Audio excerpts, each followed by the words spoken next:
तो बच्चों हम इसमें दो स्थिति आपकी करा चुके हैं कि जब कोई आवेशित कण किसी चुंबकीय क्षेत्र में प्रवेश करता है तो इसकी दो स्थिति आपकी हो चुकी है। आज हम जो डिस्कस कर रहे हैं वो तीसरी स्थिति है कि जब कोई आवेशित कण एक समान चुंबकीय क्षेत्र में क्षेत्र के समांतर अथवा लंबवत छोड़कर किसी अन्य कोण थीटा पर प्रवेश करता है। मीन्स इस तरह प्रवेश कर रहा है आपका कण, v वेग से, और कितने कोण पे? थीटा कोण पे। न तो वो समांतर आ रहा है और न ही वो क्या आ रहा है आपका लंबवत आ रहा है। इन दो स्थिति को छोड़ के थीटा कोण में प्रवेश कर रहा है, तो उस स्थिति को हम देखेंगे यहाँ से। तो इस स्थिति में होता क्या है आपका कि अगर कुंडली के पथ की त्रिज्या निकालने आप डायरेक्ट फॉर्मूला लिखेंगे r डैश बराबर mv sin थीटा बटे qv। पहले खाली क्या था? mv बटे qv था, क्योंकि यहाँ थीटा एंगल ले रहे थे इसलिए qv हो जाएगा आपका। ठीक है भाई। अगर आवर्तकाल आपको निकालना है तो t बराबर हो जाएगा 2 पाई m बटे qv। इसमें कोई फर्क पड़ने वाला नहीं है, पहले के जैसे ही रहेगा। और नेक्स्ट अगर आपको इसकी आवर्ती निकालनी है तो आवर्ती में उल्टा कर देंगे, n बराबर 1/t बराबर qv अपॉन 2 पाई इक्वेशन नंबर 3। तो ये वाली स्थिति आप इसमें नोट कर देंगे। ठीक है, जब कोई आवेशित कण थीटा कोण पे जा रहा है।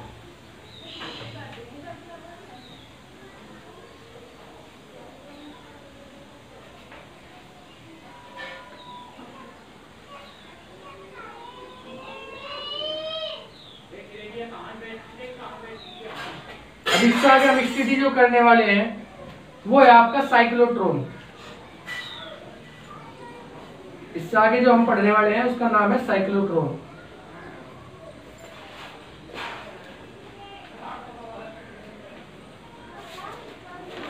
साइक्लोट्रॉन के बारे में हम स्टडी करेंगे। इसमें साइक्लोट्रॉन डाल लेंगे हेडिंग और समझेंगे कि साइक्लोट्रॉन क्या होता है।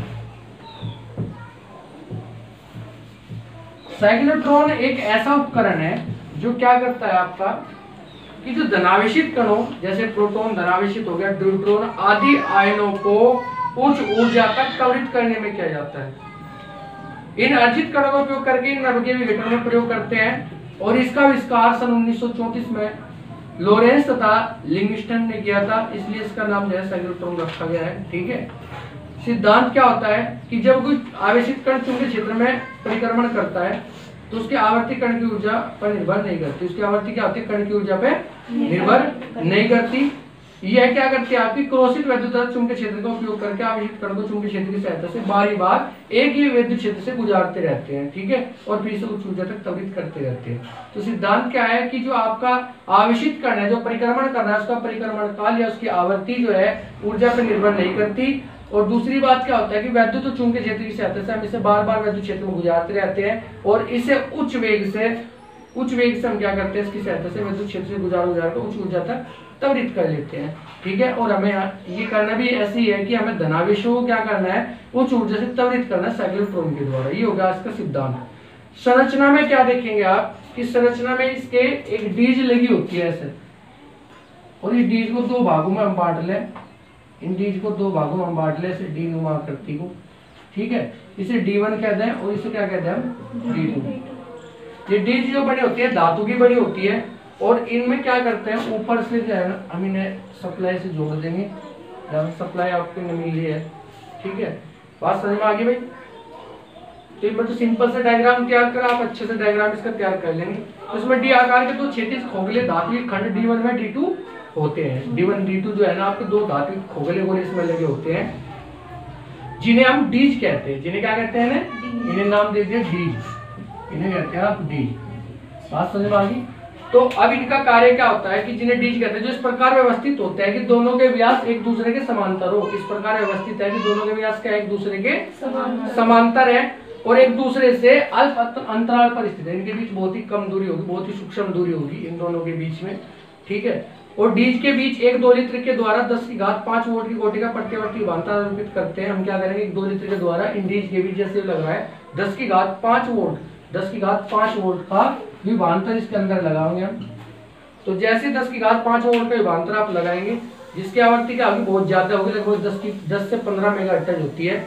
ठीक है, तो एक बड़े वैद्युत चुंबक द्वारा डीज के तल के लंबवत दिशा में एक तीव्र चुंबकीय क्षेत्र स्थापित हो जाता है। ये कह रहा है कि एक बड़े चुंबक के द्वारा क्या होगा, इसमें डीज के जो तल के लंबवत दिशा में, डीज के तल के लंबवत दिशा में एक चुंबकीय क्षेत्र उत्पन्न हो जाएगा। डीज के भीतर संपूर्ण क्षेत्र लगभग 10⁻⁻⁶ मिलीमीटर पारादाब तक निर्वात किया गया है। जितना भी इसका क्षेत्रफल है ये 10⁻⁻⁶ मिलीमीटर तक जो आपका है ये पारे द्वारा निर्वातित किया गया, निर्वात जनरेट कर रखा है पारे द्वारा। ठीक है, डीज के बीच के अंतराल के अंदर एस पर एक आयन स्रोत रखा जाता है। एस पे क्या करेंगे, इसमें एक एस लगा हुआ है ऐसे, और इसे ऐसे दिखा रखा होगा डॉटेड लाइन के द्वारा। तो ये कह रहा है कि जो एस है आपका, एस पर एक आयन स्रोत रख देते हैं हम, आयन स्रोत रख देंगे। यह एक स्रोत एक छोटा कोष्ठ होता है, एक छोटा सा कोष्ठक लगा होता है इसमें।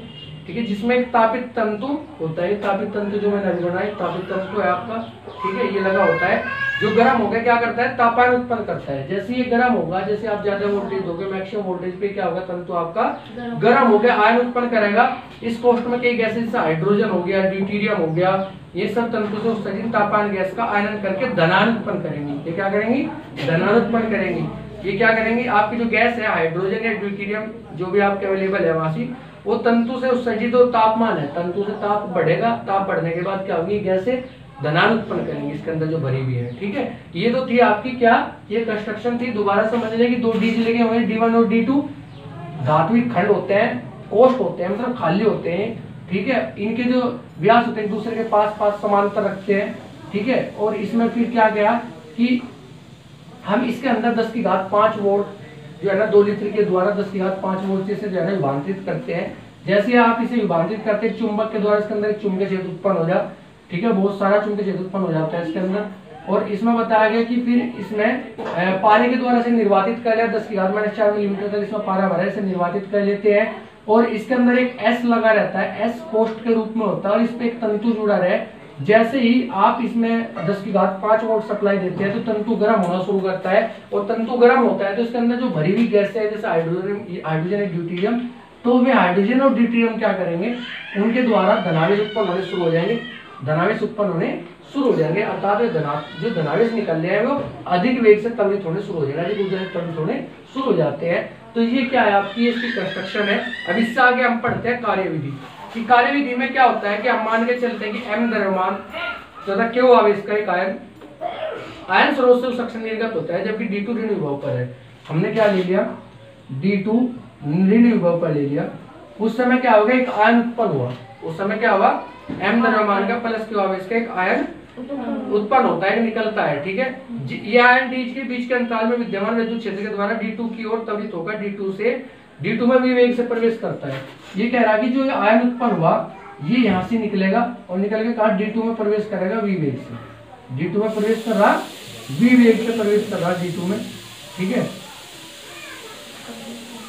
D2 की त्वरित होगा, D2 में V वेग से प्रवेश करता है। डीज के भीतर प्रवेश करते ही आयन डीज की धात्विक दीवारों द्वारा विद्युत क्षेत्र में परीक्षित कर दिया जाता है।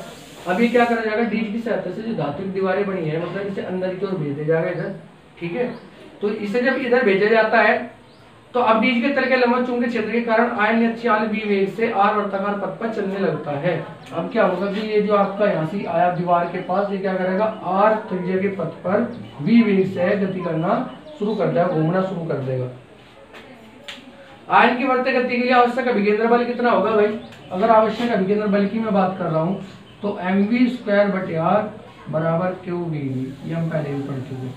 तो इसका जो है ना अभिकेंद्र बल कितना होगा, mv² बराबर QV। अगर त्रिज्या निकालनी तो V से V कट जाएगा और R बराबर आ जाएगा QV बटे mv बटे QV। इतनी त्रिज्या पे जो है ना घूमता रहेगा, R बराबर mv बटे QV। ठीक है, अगर हमें एक अर्धवर्ताकार पथ पे तो घूम रहा है, तो एक अर्धवर्ताकार पथ पर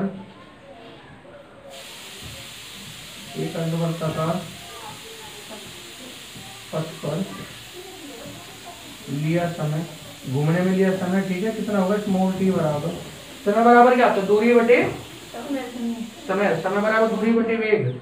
तो पाई r तो घूमेगा ही, क्योंकि दूरी कैसी चलेगा भाई, परिधि की पाई r हो जाएगी, पूरे की 2 पाई r हो गए, तो कोई पाई r बटे v, तो t बराबर हो जाएगा पाई r बटे v। r का मान अगर आप यहाँ से रख दें तो कितना हो जाएगा, पाई r का मान रखा है यहाँ से, तो पाई एम वी बटे वी गुना वी से वी गया तो टी बराबर हो जाएगा पाई एम बटे क्यू बी। तो इतने समय में जो है ना अपने चक्कर पूरा कर लेगा अर्धवर्ताकार पथ पे, ठीक है। तो हम कह सकते हैं कि समीकरण एक जो आपकी ये बन गई है, इससे स्पष्ट है कि आयन द्वारा किसी एक डी से होकर जाने में लिया गया समय आयन की चालकता वर्त की त्रिज्या पर निर्भर नहीं करता। जो समय है ना त्रिज्या पर निर्भर करता है ना उसके वेग पर निर्भर करता, किस पर निर्भर करता है, बी पर, क्योंकि क्षेत्र पर और आवेश के मान पर, द्रव्यमान पर, ठीक है। तो ये केवल किस पर निर्भर करता है, क्यू बटे एम पर निर्भर करता है। तो टी जो निर्भर करता है वो किस पर निर्भर कर रहा है भाई, क्यू बटे एम पर निर्भर कर रहा है। बात समझ में आ गई। तो लिया गया समय क्यू बटे एम पर निर्भर करता है, न तो वो वेग पे निर्भर कर रहा है न त्रिज्या पे निर्भर कर रहा है, ठीक है। इसके बाद आगे इसमें देखते हैं कि ये तो हो गया आधे के लिए, अगर पूरे के लिए निकालें संपूर्ण डीज के लिए, संपूर्ण डीज के लिए, तो संपूर्ण डीज के लिए अगर हम निकालें कैपिटल टी बराबर 2 की हो जाएगा आपका, और कैपिटल टी बराबर आपका हो जाएगा 2 पाई एम बटे क्यू बी। ये दोनों डीज का आवर्तकाल निकल का आ गया आपका, ये दोनों डीज का आपका आवर्तकाल निकल का आ गया। अगर आवर्ती निकालने हैं तो उल्टा कर देंगे, आवर्ती न्यू जीरो बराबर 1/t बराबर क्यू बी, तो गलती हो जाए सर, 2 पाई एम बटे एम है यहाँ, 2 पाई एम, इसकी आवर्ती हो जाएगी न्यू जीरो बराबर 1/t बराबर क्यू बी बटे 2 पाई एम। इस आवर्ती को साइक्लोट्रॉन आवर्ती बोलते हैं। इसे क्या बोलते हैं, साइक्लोट्रॉन आवर्ती। ये आवर्ती कहलाती है आपकी साइक्लोट्रॉन आवर्ती। क्लियर अभी समझ में आ गया होगा, ठीक है। अब इससे आगे की वर्किंग समझते हैं। अब तक क्या हुआ था कि एक आपका आयन निकला था, D2 में प्रवेश कर गया था, D2 की किनारों पर आ गया था, किनारों से घूमना शुरू कर देता r त्रिज्या के वर्ताकार पथ पर, ठीक है। लेकिन पथ कैसा है, अर्धवर्ताकार है, तो अर्धवर्ताकार पथ पे घुमा वो, उस समय जो उसका विकेंद्र बल है वो क्या हो गया, v² बटे r बराबर क्यूबी, और जो त्रिज्या जिस पथ को घूम रहा है v बटे क्यूबी होगी। अर्धवर्ताकार पथ पे लेगा समय का निकाले तो पाई r बटे v ये निकल का आ गया आपका, और t यहाँ से जो है v और r पे निर्भर नहीं कर रहा, क्यू बटे m पे निर्भर कर रहा, और हमने टोटल अगर आवर्ती निकाले तो ये निकल का आ गया आपकी, तो साइक्लोट्रॉन आवर्ती कहते हैं, ठीक है। तो अब आरोपित प्रत्यावर्ती विभवांतर के आवर्ती को इस प्रकार समायोजित करते हैं।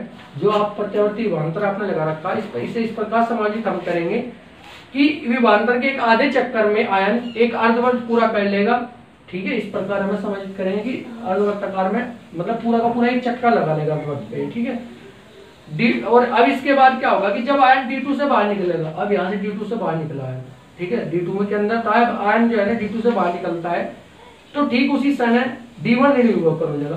पहले तो D2 ऋण विभव पर था, अब क्या हो जाएगा आपका D1 ऋण विभव पर हो जाएगा। जैसे यहाँ से निकला है, अब देखो ऋण विभव यहाँ से लग गया, तो ये धनावेश निकला यहाँ से, तो धनावेश अब किधर प्रवेश करेगा, D1 में। अब किधर प्रवेश करता है, D1 में, तो D1 ऋण विभव पर हो जाएगा। तो D1 में D2 के बीच अंतराल के पार करते समय पुनः त्वरित होगा, D1 में प्रवेश कर जाता है। अब आयन अपनी बड़ी चाल के कारण D1 के भीतर बड़ी त्रिज्या के अर्धवर्ताकार पथ पर चलता है। अब क्या करेगा आयन, भाई पहले तो मान ले ऐसे चक्कर लगा रहा था, हमारी बात समझ में आ गई, कम त्रिज्या के चक्कर लगा रहा था, लेकिन D1 में जैसे बढ़ जाएगा तो बढ़ा हुआ वेग होगा। कैसा वेग होगा, बढ़ा हुआ वेग है, तो बढ़े हुए वेग के कारण क्या होगा, बड़े अर्धवर्ताकार पथ पर चक्कर लगाएगा, बड़े अर्धवर्ताकार पथ पर चक्कर लगाता है, ठीक है। तो इस पर बड़े अर्धवर्ताकार पथ पे ये चक्कर लगाएगा। तो अब चक्कर लगाते समय इसका जो समय होगा t बराबर पाई एम बटे क्यू भी होगा, यहाँ भी t बराबर पाई एम बटे क्यू भी होगा, यहाँ भी समय तो उतना ही रहना। तो यह प्रक्रिया विभवांतर के प्रत्येक चक्कर के बाद दोहराई जाती है तथा प्रत्येक एक बार एक डी से दूसरे डी में जाने में आयन की चाल में वृद्धि हो जाती है। जैसे कभी वो इधर जाओगा फिर इधर जाओगा, तो हम कह सकते हैं कि इसकी जो चाल में वृद्धि हो जाएगी, और अंत में क्या होगा कि आयन पर्याप्त ऊर्जा प्राप्त करके डी की परिधि तक पहुंच जाएगा। जैसे जैसे मतलब गति वेग बढ़ता जा रहा है, चाल बढ़ती जा रही है, तो ये क्या करेगा, इसकी परिधि पे आ जाएगा यहाँ से। बात समझ में आ गई। तो जैसे ये परिधि पे आ जाता है, तो जहां से इसे एक ऋणावेशित विक्षेपक प्लेट इसमें लगी है, यहाँ से लगा रखी, मान लीजिए ऋणावेशित विक्षेपक प्लेट लगी हुई है इसमें, अलग से डायग्राम में तुम देख लेंगे आराम से।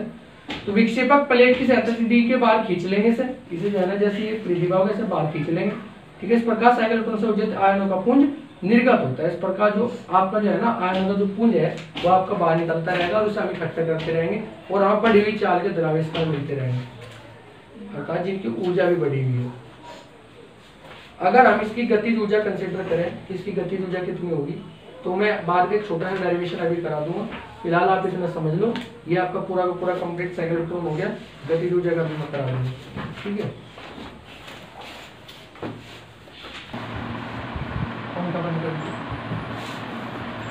तो इसके बाद बच्चों हम इसमें पढ़ते हैं कि साइक्लोट्रॉन के द्वारा गतिज ऊर्जा आयनों की कितनी उत्पन्न होती है वो हमें निकालना है, ठीक है।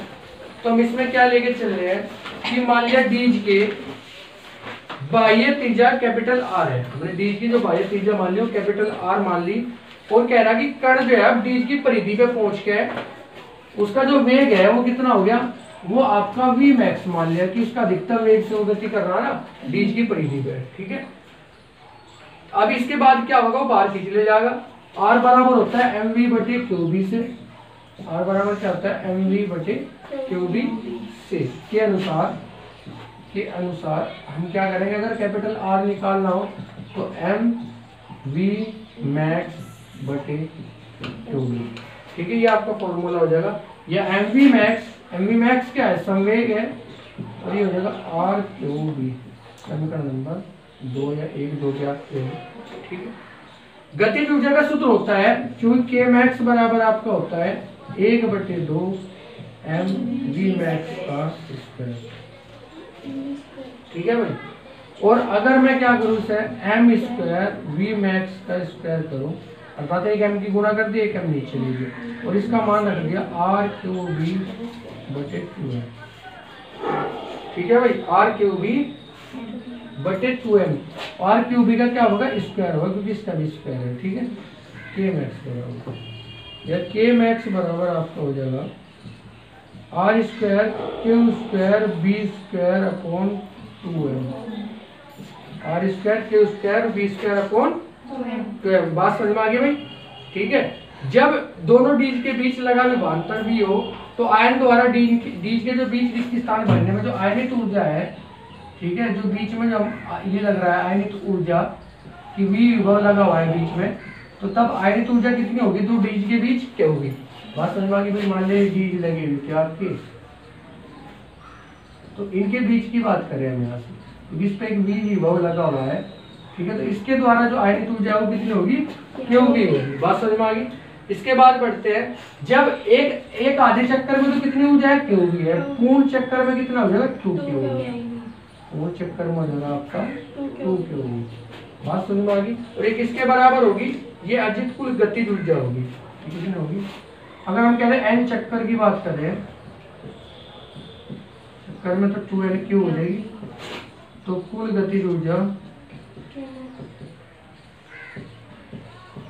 2n क्यू वी, इसलिए k मैक्स बराबर क्या निकल कर आ गया आपका r square q square b square बटे 2m बराबर 2n क्यू वी। यहाँ से निकाल सकते हैं हम इसकी गतिज ऊर्जा, इतनी गतिज ऊर्जा से चक्कर लगा हुआ, ठीक है भाई। बात समझ में आ गई।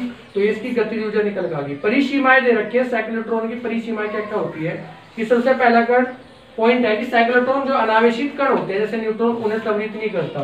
तो परिसीमाएं में क्या है आपकी, परिसीमाएं होते हैं लिमिट, लिमिट कहाँ का है, तो 1 नंबर 1 अनावेशित कणों को आवेशित नहीं करता, अनावेशित कणों को त्वरित नहीं करता, अनावेशित कणों को त्वरित नहीं करता, ठीक है। बात समझ में आ गई, ठीक है। नंबर 2 क्या है आपका कि साइक्लोट्रॉन द्वारा इलेक्ट्रॉनों को त्वरित नहीं किया सकता क्योंकि इनके पास ऋणावेश होता है, क्योंकि ये धनावेशों को आवेशित करता है त्वरित, ठीक है।